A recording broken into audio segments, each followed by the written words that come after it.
मित्रहो, शिवसेना आणि भारतीय जनता पक्ष यांच्या युतीतला अत्यंत महत्वाचा दुवा ठरलेले भाजपाचे दिवंगत ज्येष्ठ नेते गोपीनाथ मुंडे यांची आज 12वी पुण्यतिथी. शिवसेना आणि भारतीय जनता पक्षाची युतीची जेव्हा सत्ता आली तेव्हा हे गोपीनाथ मुंडे राज्याचे उपमुख्यमंत्री होते. प्रमोद महाजन, गोपीनाथ मुंडे यांनी भारतीय जनता पक्ष आणि शिवसेनेची युती मजबूत राहावी, अखंड राहावी यासाठी अखेरपर्यंत प्रयत्न केले होते. आज हे दोन्ही नेते हयात नाहीत आणि शिवसेना भाजप यांची युतीही नाही.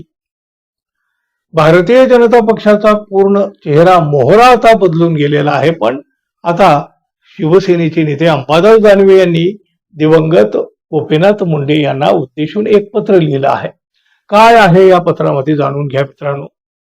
या अनाहूत पत्रामध्ये अंबादास दानवे म्हणतात, आदरणीय गोपीनाथजी मुंडे साहेब, सस्नेह जय महाराष्ट्र. गोपीनाथजी मुंडे साहेब, आज तुमची खूप आठवण येते. तुम्ही आम्हाला सोडून गेलात. आता त्याला इतकी वर्ष झाली, पण आजही महाराष्ट्राच्या राजकारणामध्ये जेव्हा जेव्हा संघर्षाचा, मैत्रीचा आणि शब्दाचा विषय निघतो तेव्हा तुमची मूर्ती डोळ्यासमोर उभी राहते. आज महाराष्ट्राचे बदललेलं राजकारण आणि तुमचा आजचा भारतीय जनता पक्ष पाहिला की मन अस्वस्थ होतं. म्हणूनच एका जुन्या, कधी काळी खांद्याला खांदा लावून लढलेल्या मित्रपक्षाचं सहकारी म्हणून हे अनाहूत पत्र तुम्हाला लिहित आहे. तुम्हाला आठवते साहेब, आपल्या पक्षाने एकत्र केलेल्या त्या सभा, तो संघर्ष आणि युतीचे ते सुवर्ण दिवस. तेव्हा राजकारणामध्ये मतभेद असायचे पण मनभेद नसायचे. आज मात्र सगळंच बदललंय. तुमच्या आजच्या भाजपाबद्दल मनात काही तीव्र तक्रारी आणि खंत आहेत त्या आज तुमच्याकडे मांडतो. गोपीनाथजी मुंडे साहेब, तुम्ही असताना शब्दाला किंमत होती. मातोश्रीवर किंवा तुमच्या बैठकीत एखादा जो निर्णय झाला तो दगडावरची रेघ असायची.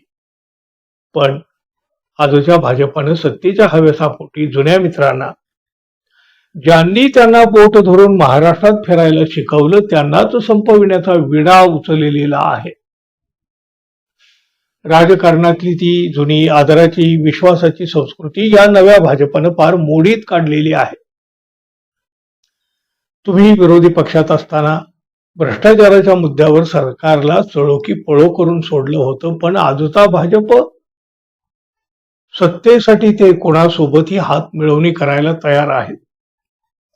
कालपर्यंत ज्यांच्यावर तुमच्या आणि माझ्या पक्षाने मिळून भ्रष्टाचाराचे जोरदार आरोप केलेले होते, ज्यांच्यावर हे आरोप आपण तेव्हा केले, आज तेच लोक भारतीय जनता पक्षात मानाच्या खुर्चीवर बसलेले आहेत.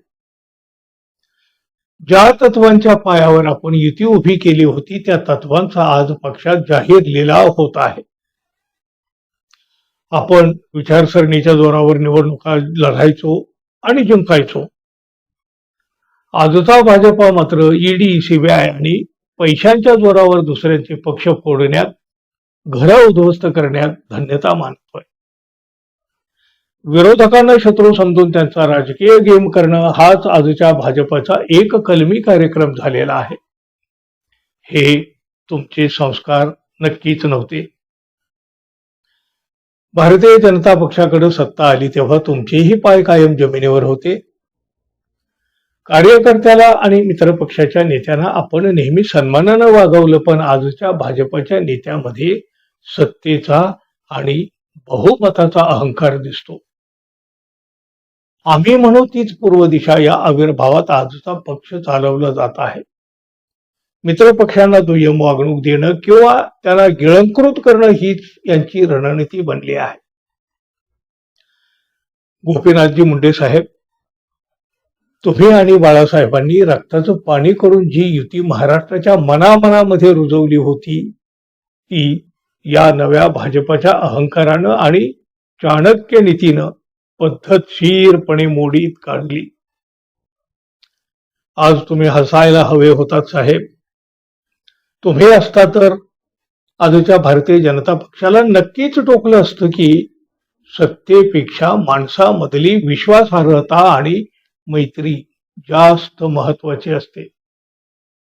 पण आज तो सुसंस्कृतपणा आणि ती दिलदारी भारतीय जनता पक्षात उरलेली नाही, याची मोठी खंत वाटते. तुम्हाला भावपूर्ण आदरांजली.